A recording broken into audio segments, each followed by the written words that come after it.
En el presente video se desarrolla la cuarta clase del módulo 2, denominado Fundación de Maquinaria Vibratoria, de la asignatura Estructuras 5.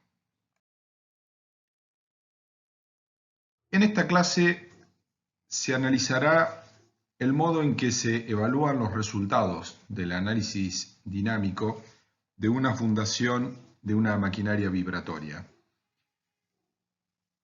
cuyos resultados se han determinado a partir de todo lo visto en las clases anteriores.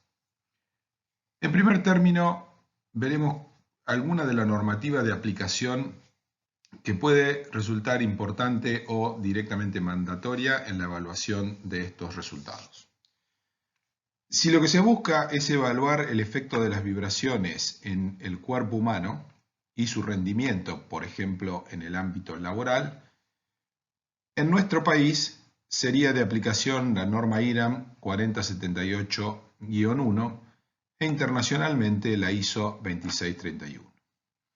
Además de tener en cuenta el efecto de las vibraciones en el cuerpo humano, también es siempre importante considerar el efecto de las vibraciones en los equipos. En primer lugar, en el propio equipo que produce las vibraciones y también en otros equipos adyacentes o que comparten la misma fundación. En ese sentido, en primer término, es necesario tener en cuenta las especificaciones del propio fabricante de cada equipo. También pueden ser importantes las especificaciones del cliente. Por ejemplo, en el caso de YPF, la especificación de diseño que se lista aquí. Y también, en términos generales, ISO 10816 y otros estándares correspondientes, por ejemplo, a la industria del petróleo a nivel internacional. Y luego existe un conjunto de criterios generales dados por diferentes autores, como los que se citan aquí, donde hay cartas de comparación o valores máximos cinemáticos que sirven para evaluar si el funcionamiento dinámico del conjunto fundación y equipo es adecuado o no es adecuado. Existe una serie de criterios de verificación de una fundación de equipo vibratorio, las cuales se pueden dividir en tres categorías.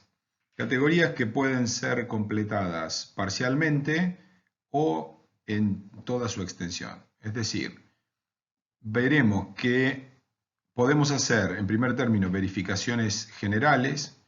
En segundo término, podemos hacer un chequeo de la relación de frecuencias. Y en tercer término, y digamos, como un análisis más evolucionado o más específico, determinar las velocidades máximas o los desplazamientos máximos y compararlos con cartas de vibraciones que nos dirán si para un determinado fin las vibraciones inducidas son aceptables o no son aceptables. El nivel 1 de verificaciones generales es lo básico que se puede hacer con relación a una fundación de maquinaria vibratoria. Y puede ser todo lo necesario cuando se trata, por ejemplo, de una pequeña fundación de una bomba.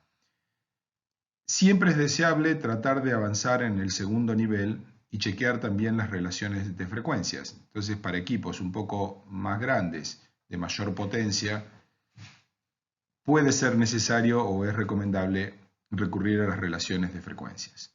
Cuando el equipo y la magnitud del equipo, la importancia de la obra lo amerita, hay que recurrir al análisis completo, es decir, sumar la determinación de los desplazamientos y velocidades máximas y compararlos con las cartas de vibraciones que estudiaremos dentro de un rato. Comencemos entonces con las verificaciones generales.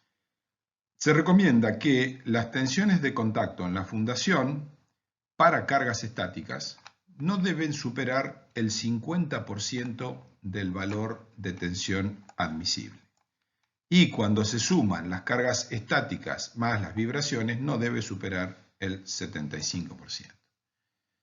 Lo que se persigue con esta especificación o con esta recomendación es que el nivel de carga en la fundación para las cargas estáticas, que son las más importantes en términos de tensiones de contacto, sea suficientemente baja como para que el suelo no se encuentre en un nivel de deformaciones elevado. Es decir, tiene que tener una sobrecapacidad en términos de lo que está solicitando al suelo.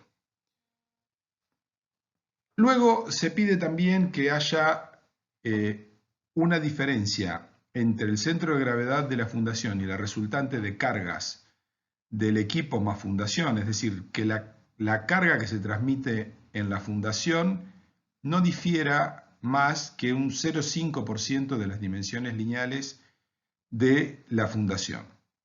Lo que se está buscando entonces es que la carga esté centrada respecto al centro de gravedad de la fundación. Esto es una recomendación que cuando solamente se chequean las verificaciones generales debe ser seguida de manera bien ajustada. A medida que se avanza en otras verificaciones, como relaciones de frecuencias o determinación de parámetros cinemáticos, se puede empezar a relajar la verificación de esta condición. Luego hay una condición que siempre se pide y es en términos de que la masa de la fundación sea bastante o considerablemente mayor que la del equipo. Entonces se pide, por ejemplo, que para máquinas rotativas la masa de la fundación sea 3 veces la del equipo. Y para máquinas alternativas que generan fuerzas dinámicas mayores, 5 veces. Una vez más, esta condición debe ser seguida de manera estricta cuando solamente se hacen las verificaciones generales.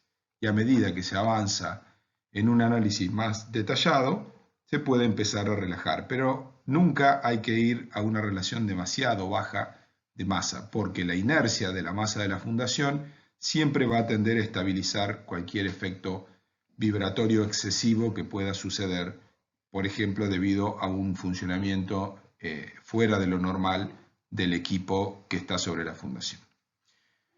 Y una recomendación que es siempre muy importante es que el bloque de fundación, el plano del bloque de fundación, debe estar preferiblemente sobre el nivel máximo de la napa freática. Normalmente las cotas para las que se definen los niveles de planta hacen que esta condición se cumpla automáticamente, porque si no, de lo contrario, toda la planta, que incluye a la fundación y al equipo vibratorio, estaría muy cerca de la napa freática y eso implicaría algún riesgo de inundación en determinado momento. Pero nunca está de más chequear esta condición, sobre todo cuando el bloque de fundación va muy profundo. Entonces, siempre es mejor hacer un bloque que se extienda más en planta y que no llegue a la napa en profundidad.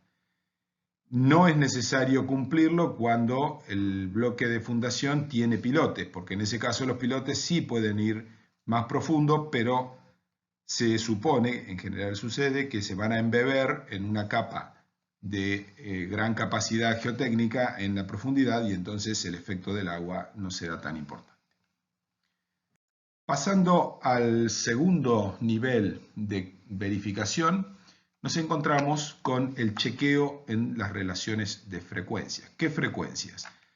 Se hace, recordemos, la relación beta entre la frecuencia del equipo vibratorio y cada una de las frecuencias propias de los modos de vibración del sistema. Entonces, esta relación de frecuencias no es única, porque si el sistema tiene 3, 6 o n modos de vibración que tienen que ser significativos, esto es importante, habrá tantas relaciones de frecuencias como modos de vibración significativos tenga la estructura. Y lo que se pide es que esa relación esté fuera del rango que va de 0,80 a 1,20. Recordemos de la teoría de vibraciones forzadas que la relación de frecuencias 1 era lo que se denominaba la condición de resonancia y maximizaba la amplificación debido a los efectos dinámicos. Entonces, esta condición de mantener la relación de frecuencias por encima de 1,20, mayor o igual que 1,20, o por debajo de 0,80, apunta en esa dirección. Esto debe ser evaluado en los siguientes términos. Como ya comentara, se deben tener en cuenta las frecuencias propias que tienen un porcentaje de participación de masa significativo. Como mínimo, un 5% de participación de masa se le debe pedir a un modo de vibración para que sea incluido, porque de lo contrario, en modelos de elementos finitos complejos se pueden obtener muchos modos de vibración y algunos van a estar fuera dentro del rango prohibido, pero si no tienen porcentaje de participación de masa significativo, no implican un problema. También hay que tener en cuenta lo ya mencionado, cuando el amortiguamiento es considerable, hay que verificar las frecuencias corregidas por el amortiguamiento. Lo que se hace normalmente es realizar el chequeo tanto para las frecuencias sin amortiguamiento, o sea, sin corrección por amortiguamiento, como con corrección por amortiguamiento, previendo que no se conoce exactamente cuál es el amortiguamiento, entonces directamente se verifica para ambos tipos de frecuencia. Y finalmente, en función del tipo de equipo vibratorio que se tiene sobre la fundación, hay una recomendación que es estar en el rango inferior a 0,80 para los equipos alternativos y superior a 1,20 para los rotativos. Pero esta condición muchas veces es difícil de cumplir porque recordemos que la rigidez de la fundación está dada principalmente por el suelo y entonces a veces cumplirla se hace realmente difícil y no necesariamente es totalmente mandatorio.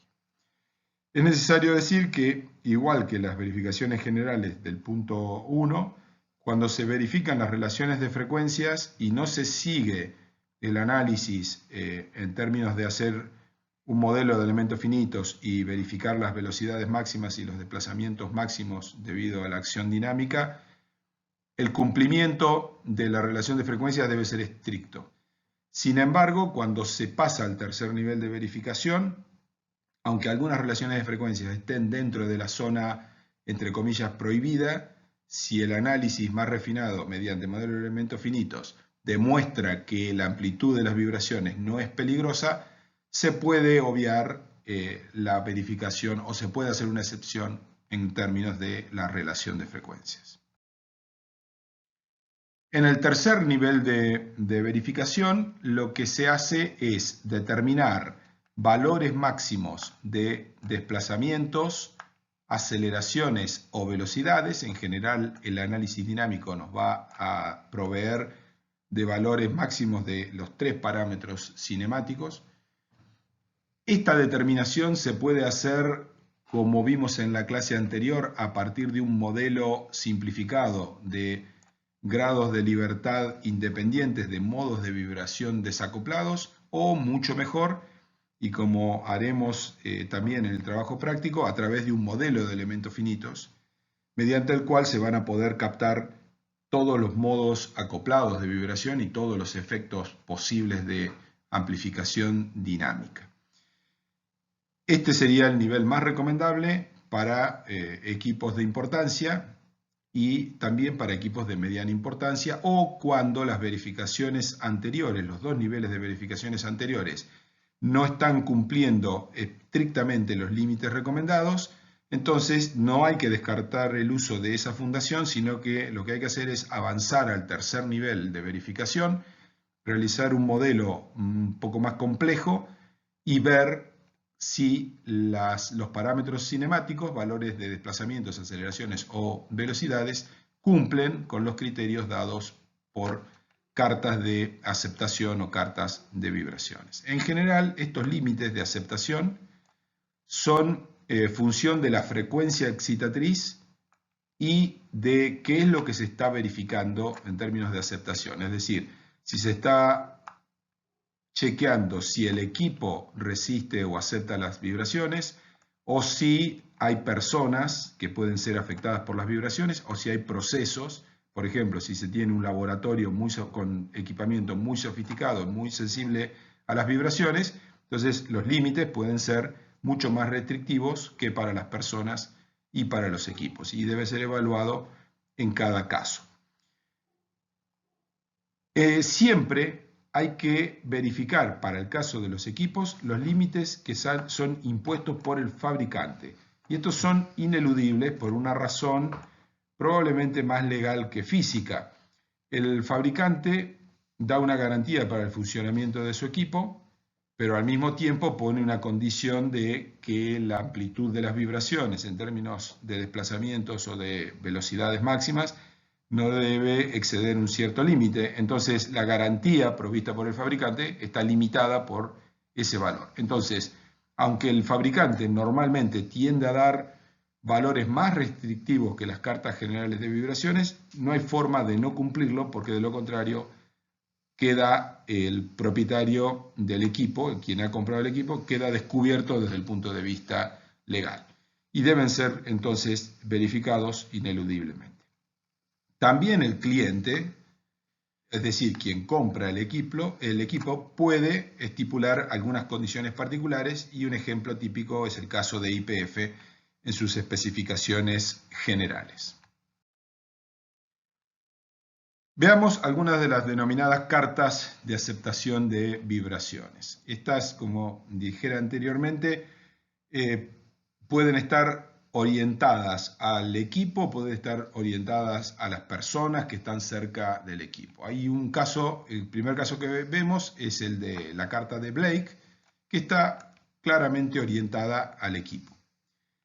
Es muy importante cuando se analiza en una carta ver cuáles son las variables. Típicamente en las cartas las variables son, en las ordenadas, la amplitud del desplazamiento, que suele estar expresado tanto en micrones, es decir, en milésimas de milímetros, como en mils, que son milésimas de pulgada, dependiendo de cuál sea el sistema de unidades que se use, si internacional o imperial, porque estos equipos tienen aplicación en todo el mundo. Y en las abscisas siempre se plotea la velocidad angular del equipo, que puede estar expresada en radianes por segundo, pero más frecuentemente se la expresa en RPM, revoluciones por minuto, que es la forma más normal y más conocida por el público de expresar la velocidad de rotación.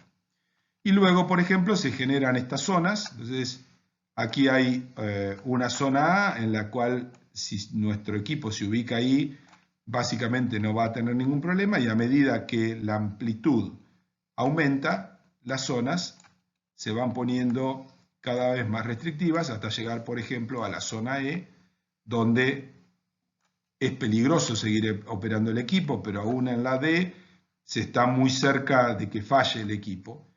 Entonces, el criterio de aceptación seguramente va a hacer mantenerse a lo sumo en la zona B, es decir, no superar este límite que tenemos acá. Y entonces ahí surge la siguiente conclusión, y es que el desplazamiento máximo aceptado depende o disminuye a medida que aumenta la velocidad del equipo. Para una cantidad de, por ejemplo, 6000 RPM, que sería este punto, se puede llegar hasta esta deformación, y para 3000 RPM, como sería este punto, se puede llegar solamente hasta este desplazamiento máximo. Y es importante saber, en el caso de cada una de las cartas, cuál es la amplitud que hay que plotear aquí en términos de la onda de desplazamiento. Por ejemplo, para este caso, si este gráfico que está aquí está ploteando los desplazamientos, está claro que hay que plotear solamente el desplazamiento de media onda. Esto es lo que el programa de elementos finitos saca como valor de desplazamiento máximo, entre el 0 y el pico mayor. Otro ejemplo que es ampliamente utilizado es el criterio, también para límites del equipo, de Baxter y Bernhard. Tiene la ventaja o la simplificación de que los límites están dados por rectas que representan velocidades constantes. Entonces, de esa manera, cuando se utiliza este criterio, los límites, además de poder entrar con la frecuencia en RPM y el desplazamiento máximo, se puede entrar directamente con la velocidad, que es un parámetro que también puede ser obtenido del modelo de elementos finitos, y chequear directamente con eso. Entonces, un número redondo que es fácil de recordar es 1 milímetro por segundo, y 1 milímetro por segundo coincide con una condición buena de funcionamiento. Entonces, es un número, como decía, que es fácil de recordar, y al hacer el análisis dinámico y obtener los resultados, si se encuentran valores de 1 milímetro por segundo o menos, ya se sabe que los resultados son buenos. Pero hay que tener muy presente que en este caso el desplazamiento o la velocidad también son de pico a pico. ¿Esto qué significa? Que si del programa, el modelo de elementos finitos, surge que la velocidad máxima es de 0,4 milímetros por segundo, eso en esta carta representa el doble, 0,8 milímetros por segundo, porque en los programas de elementos finitos, en la onda de vibración, lo que se da es este valor, solamente el de media onda. Tanto desplazamientos como vibraciones, obviamente siguen la regla de que el pico a pico es el doble que el máximo desde el 0 hasta el pico.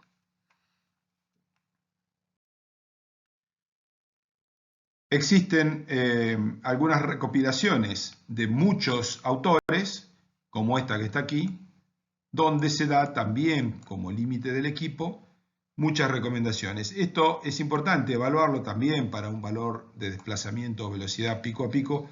Es importante evaluarlo en términos de que los valores límite no son absolutamente homogéneos para todos los criterios. Simplemente también es importante evaluar qué es lo que se está mostrando aquí. Obsérvese que aquí tenemos, en primer lugar, 3 autores. Luego tenemos 2 normas ISO. Y finalmente tenemos 4 empresas fabricantes de equipo. Y obsérvese que los criterios generales de los autores, que están en amarillo, son esta recta negra que está aquí, la línea de puntos que está por aquí, es decir, están siempre en los valores más permisivos. Luego la normativa está más o menos en el mismo entorno, y esto otro que está aquí, que son las normas ISO, y sin embargo las compañías, o sea los fabricantes de los equipos, siempre terminan dando los valores más restrictivos. Se ve claramente que para una cierta velocidad, cualquiera, arbitraria, a medida que se sube, primero se llega al límite del equipo y recién, bastante más arriba, se llega a los límites de diversos autores y de la normativa. Pero, como mencioné anteriormente, si el fabricante pone un límite acá, como su garantía está relacionada con ese límite, no queda más alternativa que cumplirlo, aunque normativa general o autores respetados en todo el medio nos permitieran llegar hasta más arriba. Cuando en lugar de chequear las condiciones de funcionamiento del equipo, lo que interesan son los límites del cuerpo humano, y yendo a los límites de la IRAM 4078, de lo que estamos hablando es del personal que trabaja cerca de ese equipo. Y entonces ahí las vibraciones se separan en primer lugar entre componente vertical, como es la de esta carta, o componente horizontal, que es la que veremos luego. Porque el cuerpo humano tiene una sensibilidad muy diferente a ambas componentes de vibraciones. La otra situación importante es que todos los límites están relacionados con el periodo de permanencia o de exposición a la vibración. Luego sigue lo ya conocido. En general, en el eje de abscisas, la frecuencia, en este caso está expresada en Hertz, pero se puede convertir de RPM a Hertz. Y en las ordenadas, en este caso, los límites no están dados por desplazamiento, sino por aceleraciones, como fracción de la gravedad. Fíjese que se está hablando, en los límites están normalmente en aceleraciones a lo sumo, como de 0,4 o 0,6 veces la gravedad, lo cual es una aceleración bastante grande. Y lo que se observa es que para una frecuencia determinada, por ejemplo 2,5 Hz, obviamente, si se va a tener una permanencia de 24 horas expuesto a esa vibración, el límite es pequeño. Si se va a tener una permanencia de 4 horas, el límite aumenta y así siguiendo. Y si solamente se va a estar un minuto, entonces esa aceleración puede ser realmente intensa. Esto tiene que ver con las condiciones de trabajo y el efecto del trabajo en la salud humana. Para las vibraciones horizontales, como la sensibilidad del cuerpo humano es diferente, se observa que las curvas son distintas, pero el concepto es básicamente el mismo, ¿no? El límite de frecuencias relacionado con la duración de la exposición a las vibraciones y así siguiendo. Existen algunas cartas que dan directamente límites generales que sirven para verificar la importancia de las vibraciones. Entonces, con el formato de siempre, de abscisas revoluciones por minuto, ordenadas desplazamientos, considerando una amplitud de medio de 0 a pico solamente, y entonces se encuentra que, por ejemplo, para una frecuencia de 2000, a medida que se va hacia arriba, se empiezan a recorrer los límites en los cuales primero se encuentra una zona en la cual las personas detectan las vibraciones, luego empiezan a ser problemáticas para las personas, severas, y luego hay un punto en el cual ya directamente estos límites no los superan, no los toleran ni los equipos ni las fundaciones, y ya en un límite mucho más superior directamente es peligroso en términos de que puede llegar a romper las estructuras directamente. Ya se han superado absolutamente todos los demás límites. Veamos algún caso de especificaciones. Habíamos analizado que los fabricantes o los propietarios de los equipos pueden proveer de algunas especificaciones. Someramente, veamos una especificación de un criterio de diseño o especificación de diseño genérica de obras civiles de YPF, que en el punto 7, 7.1 se refiere a fundación de maquinarias. Entonces, hace una definición de maquinaria vibrante pesada o ligera, en la cual el criterio es la superficie en planta o el peso.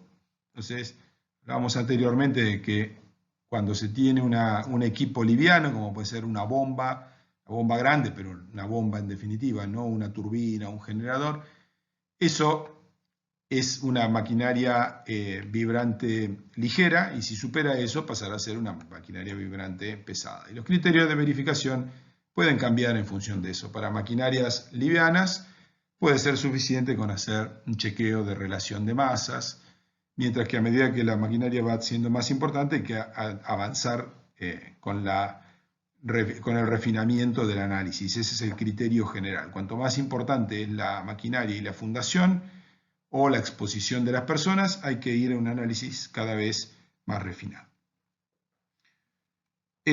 Da algunos criterios de profundidad, es decir, no puede estar a una profundidad menor que 50 centímetros, y esto es muy importante en el caso de maquinarias alternativas.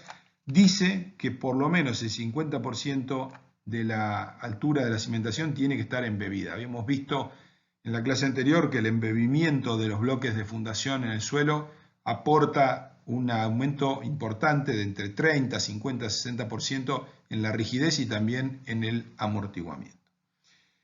Luego, este criterio en particular limita la presión en el terreno para peso propio y sobrecargas, a un 25% de la capacidad para máquinas alternativas y para máquinas rotativas no más del 50%. Esto significa, sobre todo para máquinas alternativas, una fundación que está muy sobredimensionada en términos de lo que es la máxima carga, porque ya también vimos que las acciones dinámicas no generan tensiones importantes. Estamos hablando de micras, de milésimas de milímetros, es decir, puede ser que el peso propio y la sobrecarga implique un desplazamiento de la fundación de 2 o 3 milímetros y las vibraciones de un milésimo. Eso significa que las tensiones inducidas por las vibraciones no importan básicamente nada, lo mismo que las solicitaciones. Entonces, cuando se pide que para peso propio y sobrecarga no supere el 25% si es alternativa o el 50%, se está hablando de que se deja un gran porcentaje de la capacidad del terreno básicamente sin utilizar. Y esto es para evitar que se degraden las propiedades de rigidez del terreno y genere problemas con las vibraciones.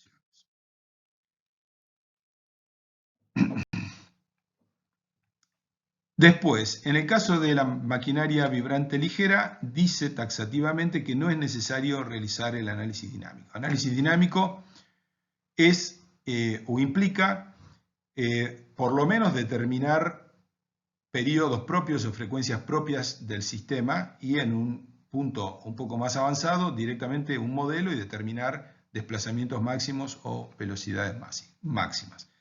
Pero cuando es ligera basta con diseñarlas como las de cualquier otro equipo estático. Pero se agregan los criterios de relación de masa. Entonces, se pide una relación de 3 veces el peso total de la máquina cuando se está hablando de equipos rotativos, es decir, bombas que son rotativas, y si son alternativos, tiene que ser de 5 veces, porque hay un desequilibrio mayor. También pide la condición de la tensión en el terreno y hace algunas consideraciones respecto a que no es necesario poner una gran cantidad de armadura.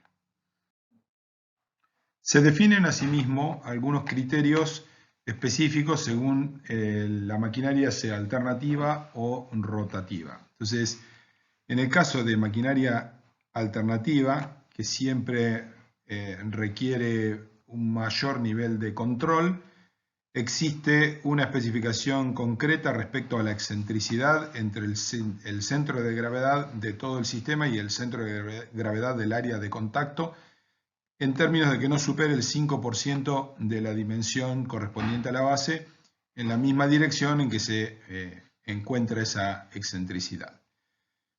Se pide que el centro de gravedad esté próximo a las líneas de acción de las fuerzas, a los planos en los que están contenidas las fuerzas no equilibradas. Se requiere que este tipo de máquinas tienen que estar sobre fundación rígida apoyada en el terreno, es decir, un bloque que tiene que estar sobre el nivel de terreno, no en estructuras elevadas. Y además se pide que en general la relación entre el peso de la cimentación y el del equipo tiene que ser de 5 veces. Pero luego se morigera esta condición diciendo que se puede ir a valores inferiores a 5, pero nunca por debajo de 2,5. Y finalmente se agrega una condición en términos de que el peso de la cimentación tiene que ser de 15 a 20 veces el peso de los órganos móviles de la máquina. En realidad, esta relación es más importante porque todo lo que no es móvil en la máquina en realidad contribuye a masa inercial. Siempre debería chequearse la relación entre la masa total y las masas móviles dentro del equipo, pero lo que sucede es que ese dato no siempre está especificado por el fabricante, mientras que el peso del equipo sí está especificado. Por eso es más frecuente establecer la relación entre masa del sistema respecto a la masa del equipo y no respecto a los órganos móviles. Cuando se trata de maquinarias rotativas, entonces lo que se pide es que, en términos generales, que las cargas principales vayan sobre columnas cuando está apoyada sobre una estructura elevada, de que la estructura sea rígida. En general, las fundaciones, las estructuras sobre las que apoyan estos equipos hay que tratar de que funcionen como un bloque rígido. Y algunas consideraciones respecto al peso de la losa de cimentación, es decir, estamos hablando de una estructura que está elevada y que tiene una losa de cimentación y se le pide una masa mínima. Para el caso en que se apoye sobre una cimentación rígida, es decir, sobre un bloque solamente que no esté elevada, una vez más, una relación de masa de la fundación respecto a la de la máquina de 3. Y aquí empiezan las salvedades, en el sentido que si se hace un análisis dinámico, entonces se puede aceptar un valor menor, pero nunca por debajo de 2.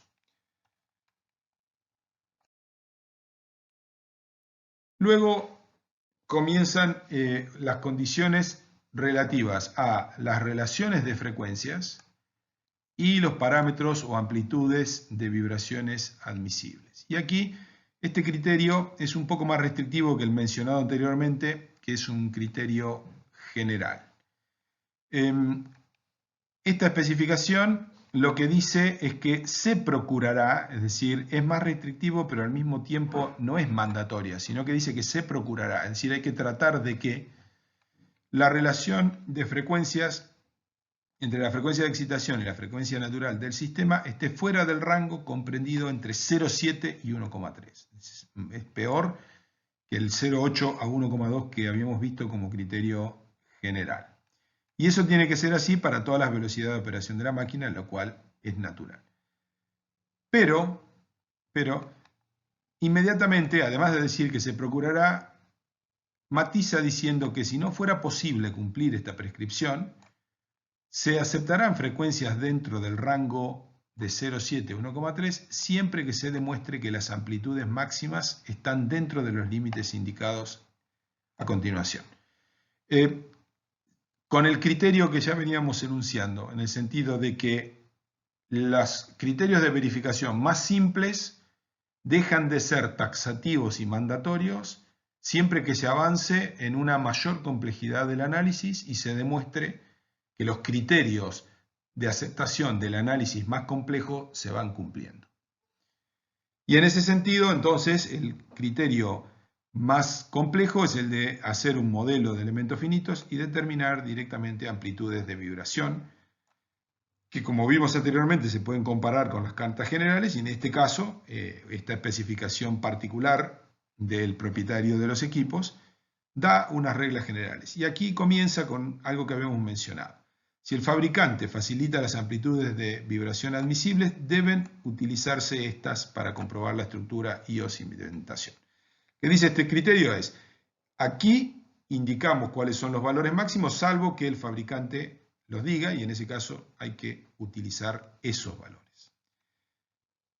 En cualquier caso, es decir, siempre debe cumplirse para máquinas alternativas unos valores de desplazamiento pico a pico, es decir, pico a pico es, como habíamos visto, desde aquí hasta aquí, es decir, esta amplitud desde aquí hasta aquí. Para máquinas alternativas con potencias menores a 150 caballos, 0,05 milímetros máximo pico a pico, y cuando la potencia es mayor que 150 caballos, el límite es un poco mayor, porque en general en máquinas alternativas es muy difícil controlar que los desplazamientos sean demasiado pequeños. Y luego, para máquinas rotativas, dice dos cosas la especificación. Primero, que hay que utilizar las fuerzas dinámicas de cada rotor, facilitadas por el fabricante, o de lo contrario, da una expresión para calcular esas fuerzas dinámicas. Es decir, da una expresión con la cual se pueden estimar, pero siempre que estén los datos dados por el fabricante hay que utilizar los datos que están dados por el fabricante. Y luego, la amplitud máxima admisible en milímetros de esas vibraciones dependen de la velocidad del motor. Fíjense que en este caso es como poner las cartas de aceptación que habíamos visto anteriormente en texto, en lugar de dibujarla en un gráfico. Entonces, Si la velocidad es de menor a 999 RPM, es 0,023, o sea, 23 micras, y así, a medida que se va aumentando la velocidad de rotación de la máquina, se debe ir disminuyendo el límite admisible, porque cuanto mayor es la velocidad de rotación, más peligroso es que la amplitud de la vibración sea demasiado grande. Y entonces hay que cumplir con esto o con lo que diga el fabricante. Y para terminar, una indicación respecto al módulo de elasticidad dinámico.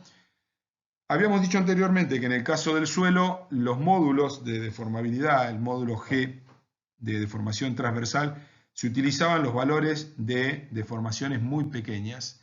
En general, los módulos dinámicos son más altos que los módulos estáticos por esa razón, porque corresponden a deformaciones muy pequeñas.